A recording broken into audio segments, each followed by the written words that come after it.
This weekend, only at Macy's, it's our lowest prices of spring. How low? Diamond rings, pendants, and earrings, only $399, originally $1,500. Ninja blenders, now $89.99. And $395 men's designer suits, only $99.99. So if you're wondering why you should shop Macy's lowest prices sale, well, the name pretty much says it all. It's our lowest prices for one weekend only. Starts tomorrow at Macy's. Savings off already reduced prices. Exclusions apply.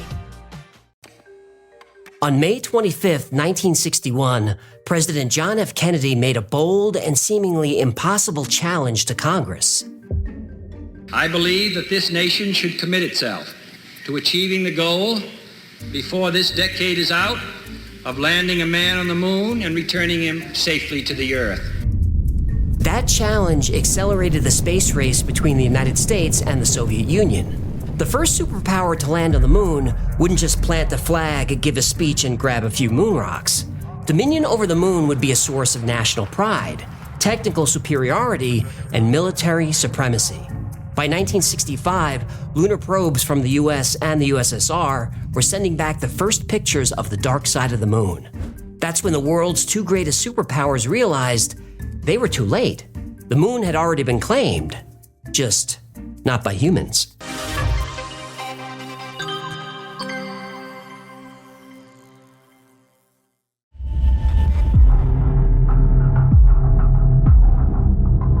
It's July 21st, 1969, and the man referred to as the Forgotten Astronaut isn't here to touch the surface of the moon. That job belongs to Neil Armstrong and Buzz Aldrin, who are 60 miles below.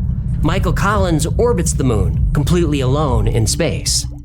I think you mean Michael Collins is alone in his trailer, while Neil and Buzz are on the soundstage, being dangled by wires or whatever. Okay, we know that you think the moon landing was fake. As phony as a $2 bill. $2 bills are real. You'll believe anything. Since we're talking about what the astronauts saw on the dark side of the moon, we're gonna have to assume that they were there. Go ahead. I like science fiction.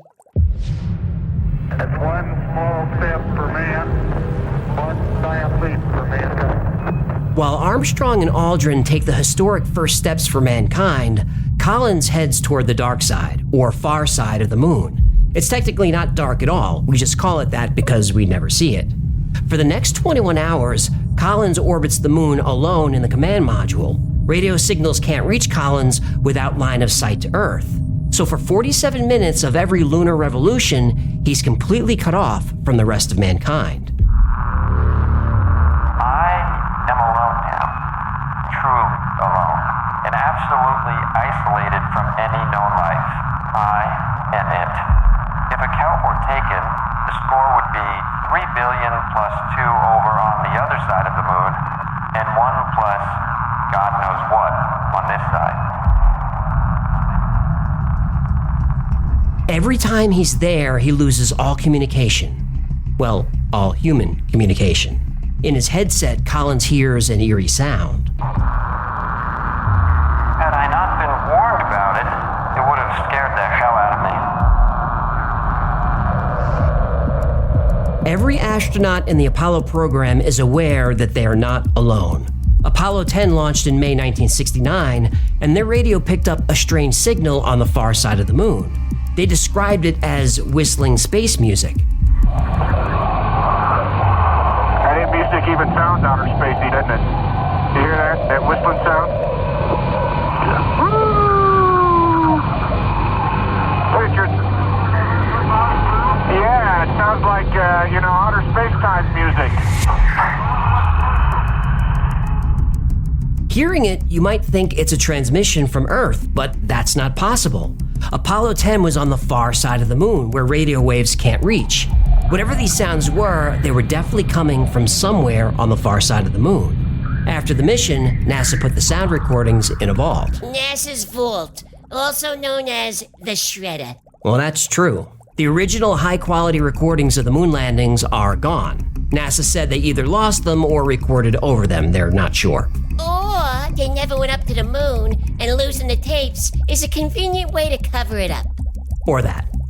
While Michael Collins is hearing eerie sounds coming over the radio, Neil Armstrong and Buzz Aldrin are having their own encounter on the moon's surface, but they aren't hearing things. they're seeing them.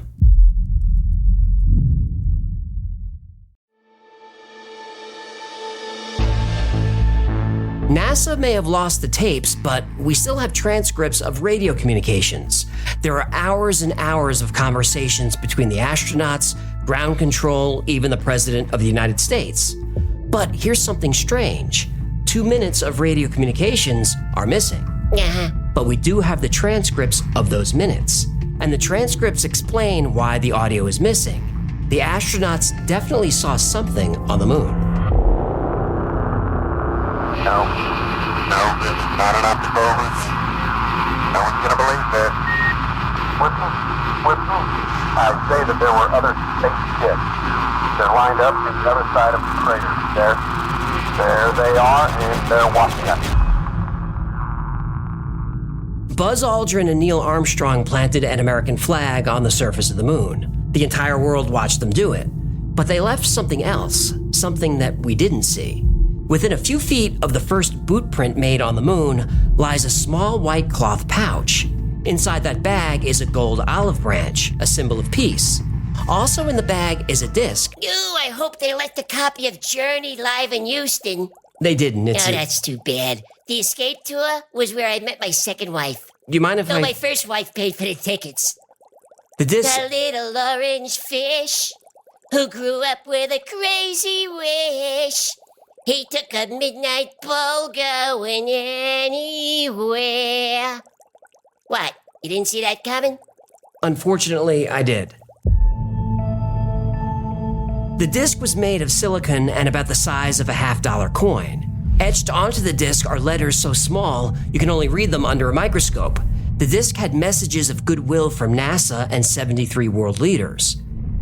Now, why bring messages of peace to an empty world? Because the Apollo 11 crew was warned that when they landed on the moon, they wouldn't be alone. Back in 1965, the crew of Gemini 4 experienced the first recorded UFO sighting in space. It's in the radio transcript from astronaut James McDivitt. I just saw something else up here with me, but just as I was getting close enough to it to take a good picture, the sun got in the way and I lost it. It had big arms sticking out of it looked like. I only had it for just a minute. After that sighting, NASA astronauts created code words for UFOs, like bogey, Santa Claus, and fire. When Apollo 8 went into lunar orbit in 1968, the crew saw a Santa Claus. We have Jim Lovell's report to Houston.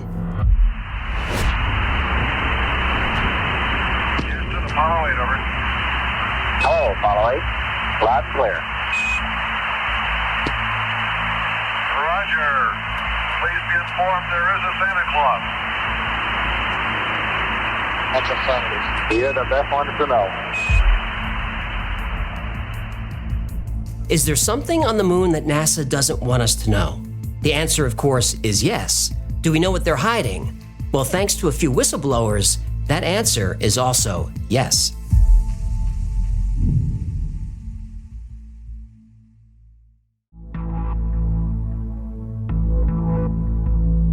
It was 1965 when Airman Second Class Carl Wolf was summoned to NASA's Lunar Orbiter Project facility. He was in a hangar surrounded by scientists, but what struck him was these scientists weren't just from NASA or just from America, they were from all over the world. And the first thing I thought to myself, if this is NASA, what are all these foreigners doing here? What are all these people from other countries speaking other language? Didn't make any sense to me. And they looked concerned. You know, what are all of these people doing here? And they were very quiet, very reserved, and there was a very peculiar pall hanging over them. They had a very concerned demeanor. Carl was just a technician. He was there to fix a piece of equipment that processed images from the lunar satellites. So he went into the dark room where the imaging equipment was. Now, while waiting for clearance to move the equipment to a better workspace, another airman working there shows Carl something life-changing. About 30 minutes into the process, he said to me, in a very distressed way, by the way, we've discovered a base on the backside of the moon. And then he proceeded to put photographs down in front of me, and clearly in these photographs were structures, mushroom-shaped buildings, spherical buildings, and towers. So Carl finishes the job and goes home. He was excited to learn more about these moon bases on the evening news. That news report would never happen. Then Carl realized there was a cover-up, and he was part of it. So he blew the whistle and started doing interviews. During a national press conference in 2001, he said he was willing to go before Congress under oath. And I will testify under oath before Congress that what I'm saying is the truth. He never got to testify. No, here we go. Please say he's alive and well and didn't die in a mysterious unsolved case with no suspects. Well, He died in a mysterious unsolved case with no suspects, didn't he? while on a bike ride near his home, Carl Wolf was hit by a truck and killed. Son of a bitch. But Carl wasn't alone. Dr. Ken Johnston also knew NASA was lying. From 1969 to 1972, Johnston worked with NASA as an aerospace engineer at their Lunar Receiving Laboratory. If something came back from the moon, he helped catalog it, including photos taken by the Apollo astronauts. And what he saw was stunning. There were photos of alien cities and ancient machinery. There were ruins, domed buildings, stone towers, and objects that seemed to defy gravity. A supervisor asked him to destroy all the photos of the moon's surface. Johnston did, but he secretly held on to one set of pictures. After he came forward in 1995, Dr. Johnston was dismissed and never worked for NASA again. Donna Hare is another former NASA employee with secret clearance. I was talking to one of the techs in there, and he drew my attention to a photograph, a NASA photograph. It had a dot on it, and I said, "What is that?" Well, he drew my attention to it, and I said, "Is that a dot on the emulsion?" And he's smiling, and he has his hands crossed, and he said, "Round dots on the emulsion don't leave round shadows on the ground." She said that NASA scrubbed UFO and alien anomalies from their photos, sanitized for our safety. And by its very nature, UFO, and I wanted to clarify that to a gentleman that was talking to me, means unidentified. So I did not know what this was. But I realized at this point that it's very secret, that it was kept secret, because I asked him, "What are you going to do with this piece of information?" And he said, "We always airbrush these out before we sell them to the public." Robert Dean was a U.S. Army major who worked for NATO. In 1964, he saw a report called The Assessment. This report covered an alleged 1961 UFO incident with dead aliens. Dean claimed that NASA destroyed 40 rolls of film from the Apollo missions. Some of the saved pictures are of cigar-shaped objects seen by Neil Armstrong. There's a picture of a disk the astronauts saw as they orbited the moon. There are also pictures of huge buildings in the Landsberg crater. The astronauts in orbit above the moon were particularly fascinated by the Landsberg crater. There was construction going on. There were gigantic facilities in the crater up there, so they were specifically delegated and assigned to photograph Landsberg to see if they could figure out what the hell was going on down there. While they were looking at Landsberg, this object happened to express interest in them and flew by. These were the pictures of objects that appeared outside the astronauts' windows. Time and again, mysteries of the far side of the moon were discovered and documented. Time and again, they were suppressed. Time and again, brave witnesses have come forward to expose this suppression. Time and again, many of those witnesses died before they could testify.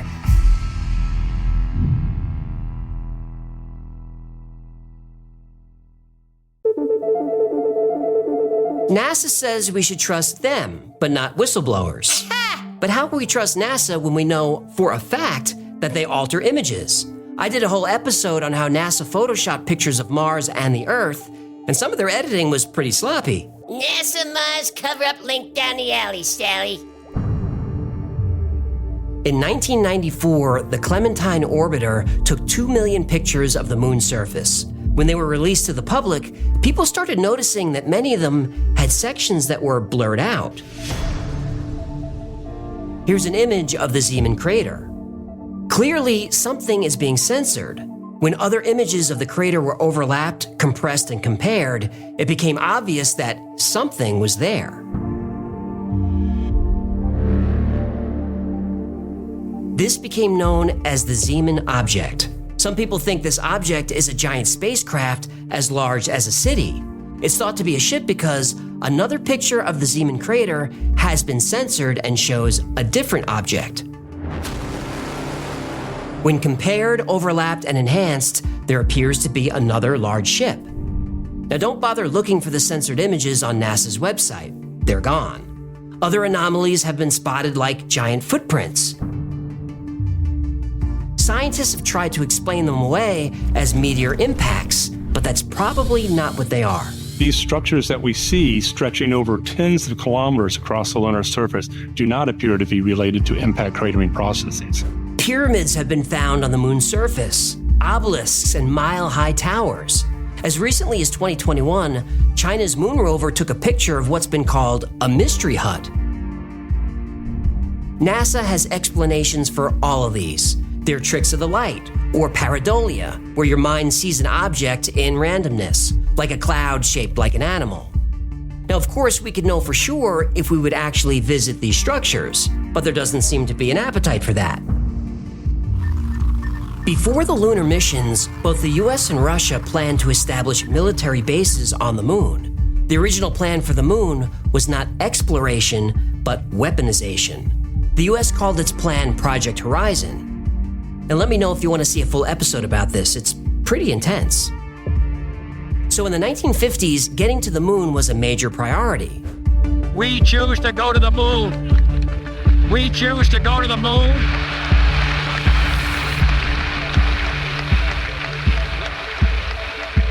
We choose to go to the moon in this decade and do the other things.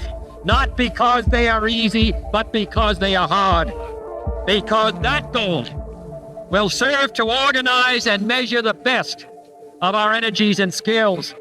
Because that challenge is one that we're willing to accept, one we are unwilling to postpone, and one we intend to win. Ignition sequence start. In the 1960s, both the United States and the Soviet Union scrambled to get a man on the moon. 0, all engine run. It is for these reasons that I regard the decision last year to shift our efforts in space from low to high gear as among the most important decisions that will be made during my incumbency in the office of the presidency.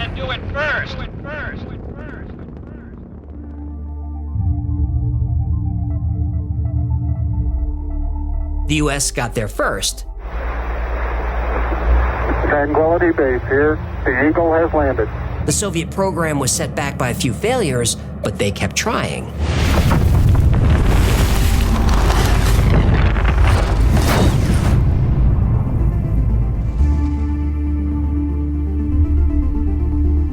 Apollo 17 was the last manned mission to the moon. That was December 1972.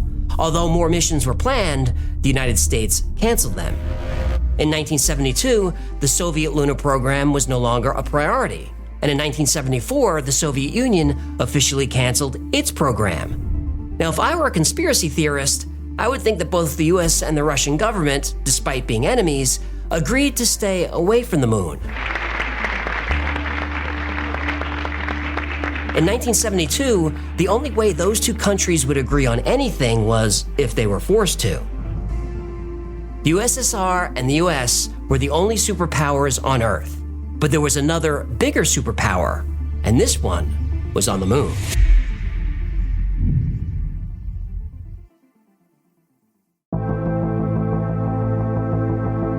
Astronauts of the Apollo missions hearing and seeing things, bases on the far side of the moon, whistleblowers uncovering proof. This story is full of wild claims, but let's break it down.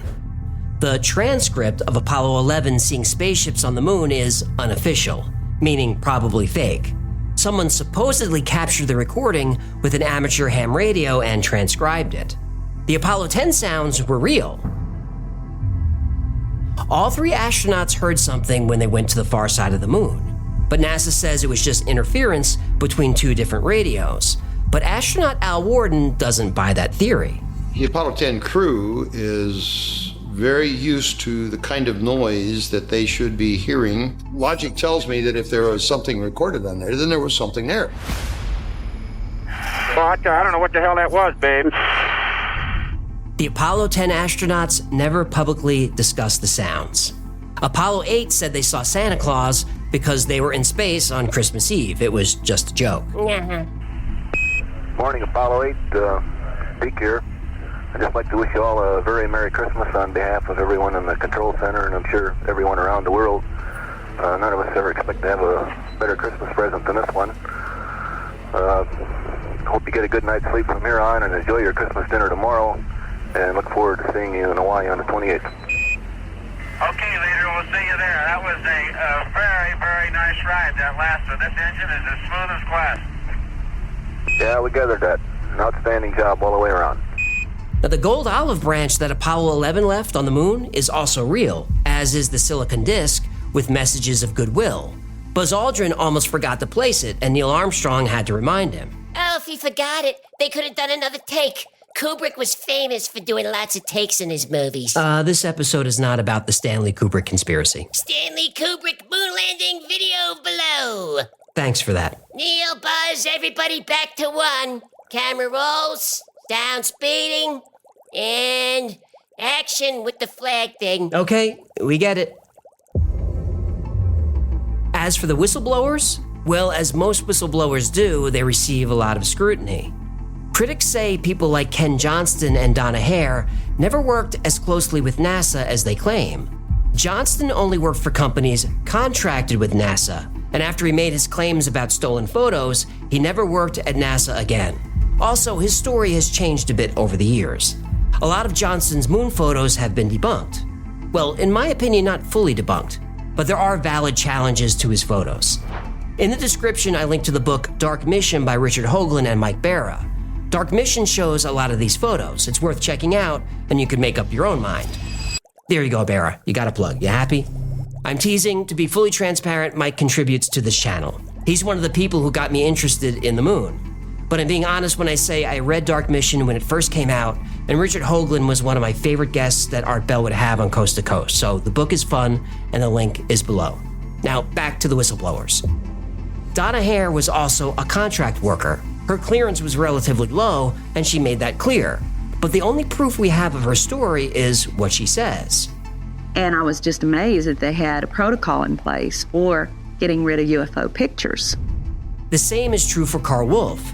He was very much who he said he was, but the only evidence we have of what Carl saw is what Carl said he saw. We walked over to one side of the lab and he said, by the way, we've discovered a base on the back side of the moon. And I said, whose? What do you mean, whose? The whistleblower stories are compelling. To me, Carl Wolf sounds sincere, but without hard evidence, there's no way to know for sure. Now, I'm glad whistleblowers come forward, but always be skeptical of them. Some of them are telling the truth, and some are just spreading disinformation for Air Force intelligence. Which ones are telling the truth? I have no idea, and I think NASA and the US military like it that way. If there's any hard evidence about bases or ancient ruins on the moon, NASA has it, and if they do, it's classified, and we're not going to see it. But hard evidence or not, the moon is weird.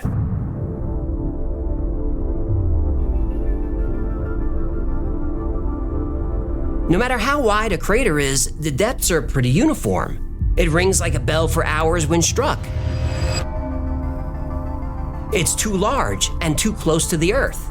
No other planet in our solar system or any other solar system has a moon like ours. The moon shouldn't even be there. Hello, Moon Theory link on the deal. And the far side is even stranger. It's completely different from the side that faces us. We first learned this in 1959. That's when the Soviet space probe Luna 3 took the first pictures of the moon's far side. It's paler. Its craters are several miles wide and completely cover the entire back surface. The crust is 30 miles thicker than the crust on the side that we see. scientists theorized the moon formed from two separate moons that slowly collided into one. But it's odd that one side of the separation perfectly faces us and the other side is perfectly hidden. That's a strangely accurate space collision. Oh, so this theory says the moon is like a McDLT. How's that? One side cold, one side hot, but forms a perfect burger. No, it's just a theory. The McDLT is not a theory. It's a delicious fact. I'm talking quarter pound of beef on the hot side. The new McDLT.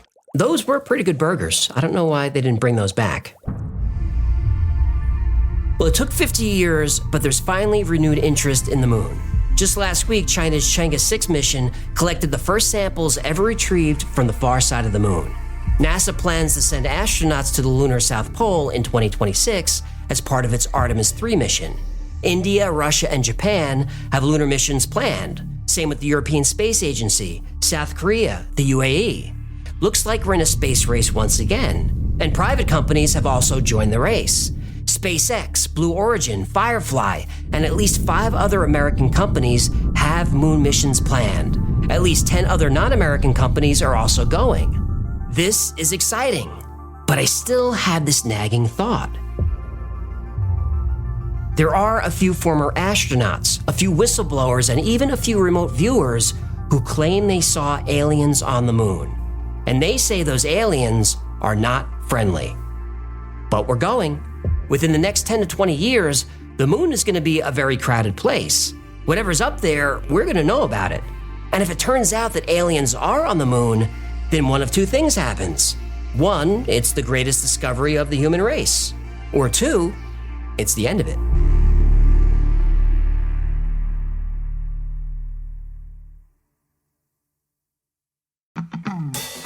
Thank you so much for hanging out with us today. My name is AJ, that's Ecclefish. Ciao, you spicy meatball. This has been the Y-Files. If you had fun or learned anything, do him a favor, subscribe, comment, share, like. That stuff really makes him happy. Like most topics we cover on the channel, today's was recommended by you. So if there's something you want to see or learn more about, go to theyfiles.com/tips. And remember, the Y-Files is also a podcast. Twice a week, I post deep dives into the stories we cover here on the channel. I also post episodes that wouldn't be allowed on the channel. Those are called unredacted. Anyway, the podcast is called, wait for it, the Y-Files Operation Podcast. It's available everywhere you get your podcasts. Now, in between episodes, if you need more Y-Files in your life, and not everyone should have more, but some people need it, check out our Discord server. We're over 50,000 members over there. 24/7, there's someone talking about the same weird stuff that we're into here. It's a great community, it's a lot of fun, and it's free to join. And if you want to know what's going on with the Y-Files at any given time, check out our production calendar. It's at theyfiles.com/cal, and we post our episode schedule, podcasts, live streams, everything. Special thanks to our patrons who make this channel possible. You make this episode possible. You made my life possible. Every episode of the Y-Files is dedicated to our Patreon members. I really don't deserve the support that you give, but I'm grateful for it. And if you'd like to support the channel, consider becoming a member on Patreon. It's as little as $3 a month, and you get access to perks like videos early with no commercials, merch only available to members, plus you get 2 private live streams every week just for you. The whole Y-Files team is on the stream, and you're welcome to turn on your webcam, ask a question, ask personal questions, talk about anything you like. The conversation always gets a little weird, but it's always fun. I think it's the best perk to be a Patreon member.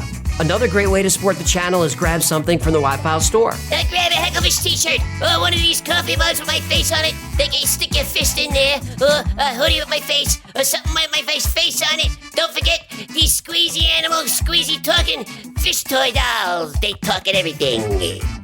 Those are the plugs, and that's going to do it. Until next time, be safe, be kind, and know that you are appreciated.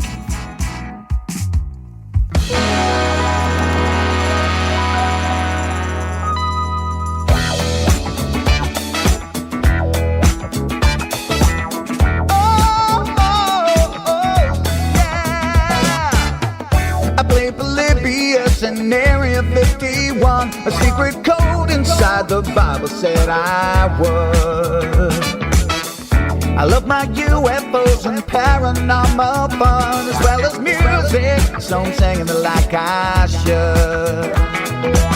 But then another conspiracy theory becomes the truth, my friends. And it never ends. No, it never ends.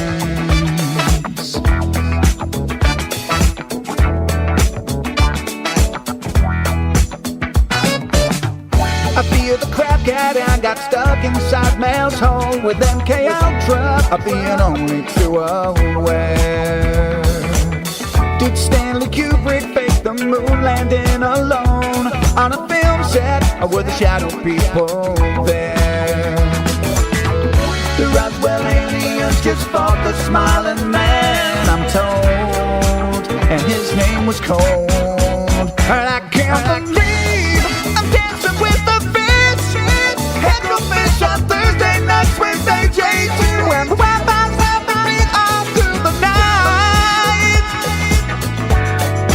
All I ever wanted was to just hear the truth, so the Wi-Fi's on repeat all through the night.